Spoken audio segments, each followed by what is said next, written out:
Hey everybody, Mandy here, and in today's video we will be finishing off this little series that we've been looking at on the channel of unused and beta content for Danganronpa games, and we're ending off with V3. I won't be covering the anime as I feel like there isn't much to talk about compared to the game's developments, and you know, that reason is because it's an anime, so there isn't much to mention. I've already covered the Danganronpa V3 beta character designs in another video, so if you want to go see that video which covers all the characters' betas and not just the game itself, a link will be in the description, so check it out. Either way, while you're here, make sure to subscribe to the channel as we're uploading a lot of Danganronpa content on the channel.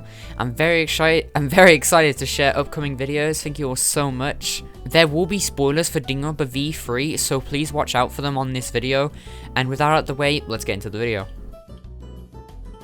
First is this poster of Kibo, Maki, Kaito, and Monokuma together, with silhouettes of the other characters in the background. This was the first time V3 was ever shown off to the public in terms of characters, as a V3 teaser was shown a year back, but all it did show was Monokuma and Monomi in an earlier version of the V3 HUD. But this poster got us a good look at some of the new characters and locations and everything, and you know, this was all the way back in 2015, 2 years before V3 even came out. Because of this poster, during this time in the fandom, a lot of people thought Kiba was going to be the protagonist, with the fandom giving them the nickname Robo Naegi, as many people joked about the protagonist basically being a robot version of Makoto Naegi. It also included this earlier look at the game's logo too, so there's that. There was a character's teaser trailer in which we got to see everybody's character, the pro tag, the monocubs, everything for the first time.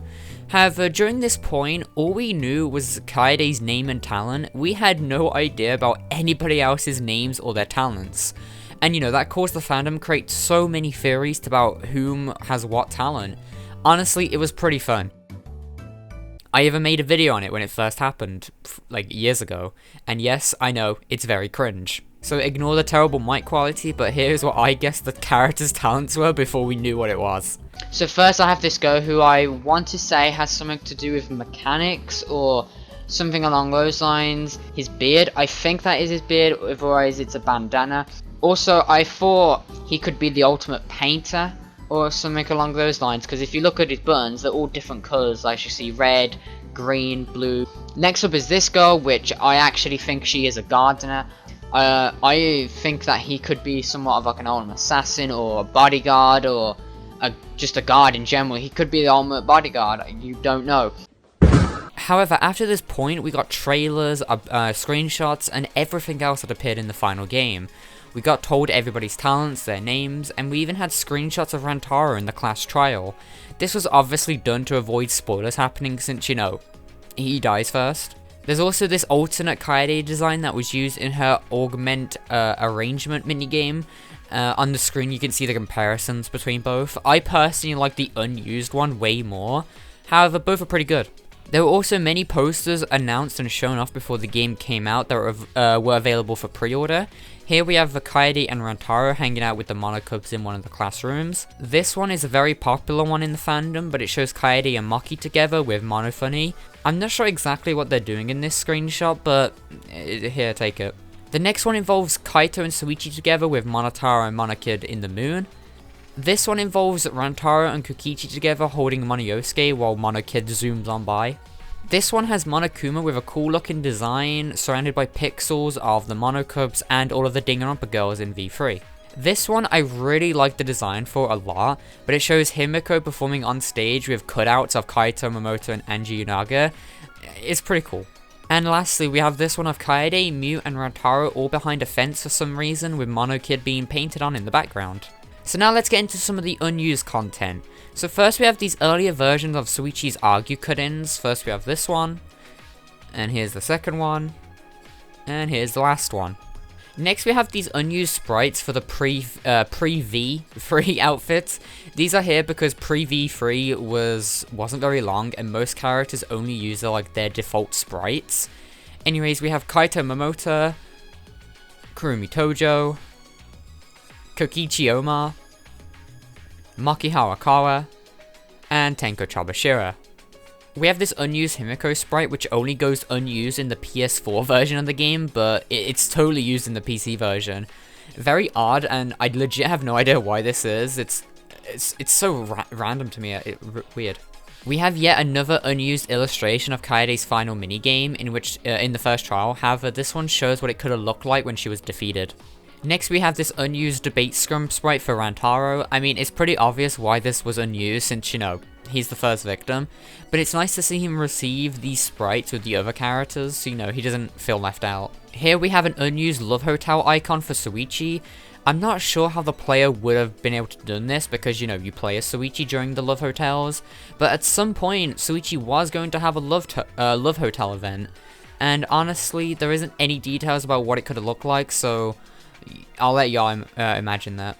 And now we have this sprite with Mu Iruma, which involves her holding a purple spiked dildo. I'm going to blur this because it's against YouTube's terms of service.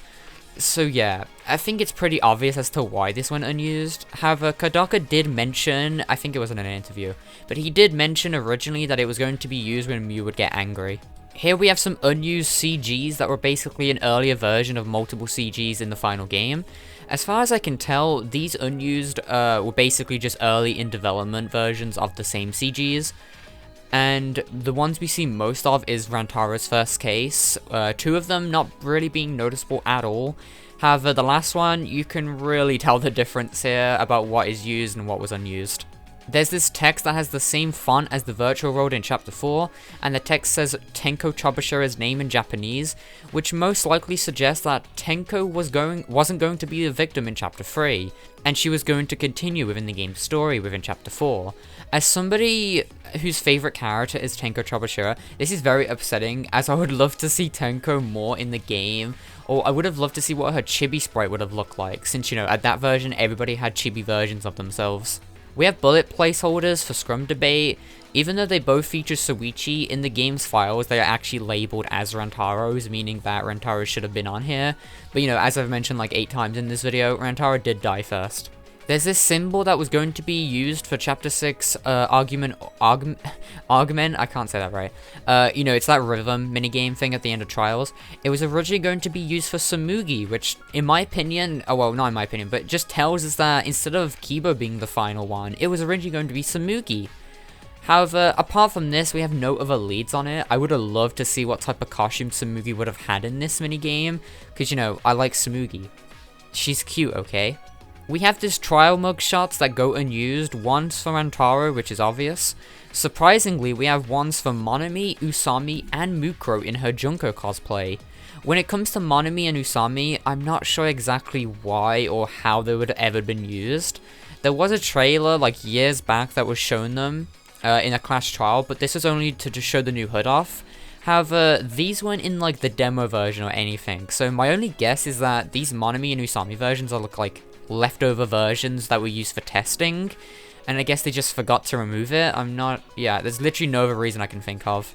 And when it comes to the Mukuro one, it's most likely that they just kept Junko as the only one, as it may have left some people confused, and also it might have had a new voice actor for Mukuro, so they probably just thought there's no point and they'll just have the real Junko there.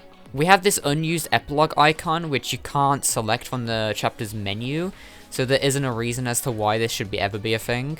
And the other icon unused was this earlier version of event scene selections, in which it features a Kameda CG, basically the one from the time in Danganronpa 2 where he showed off his hand. There were these unused sprites that basically have different color palettes, in which it's really hard to see, but if you're looking closely at the comparisons on the screen right now, you may be able to tell the difference more. These ones are the ones with Himiko, and then the other ones we have are the ones with Ryoma, which, again, just like I said, with the Himiko ones, you can see a difference, you just gotta look a little closely. It's very, very hint. And lastly, we have some text strings involving the casino minigame, Outlaw Run. It's that one casino minigame that involves you driving a car through a city, trying to hit as many targets as you can to earn points, with Monodam and Monokid acting as power-ups along your way. There's always been a big theory in the community that this minigame is actually located in Toa City. This is mainly because, you know, it's located in the city, and the skybox is the same shade of red as you see in Ultra Despair Girls. But in the game files, Outlaw Run is actually called Toa Run, with the game's power-ups being called Kirakuma for Monokid and Shirokuma for Monodam, which basically confirms that this theory to be true. And I've always wondered why they changed this, and every time it's brought up, I'm just wondering, like, I wonder why they changed it. I wonder why they just got rid of the fact that it was connected to Altered Spare Girls. Because it would have been a cool Easter egg. Either way, that has been the beta/unused content within Danganronpa V3. Thank you all so much for watching. I hope you all enjoyed this little mini-series beta thing that I've been doing. And I'm glad everyone has been enjoying the videos. Either way, I mean, like, it just means a lot to me. Either way, thank you all so much for watching. And I still have loads of more Danganronpa content to share. And yeah, I'll see you all in another video. Thank you so much. Bye!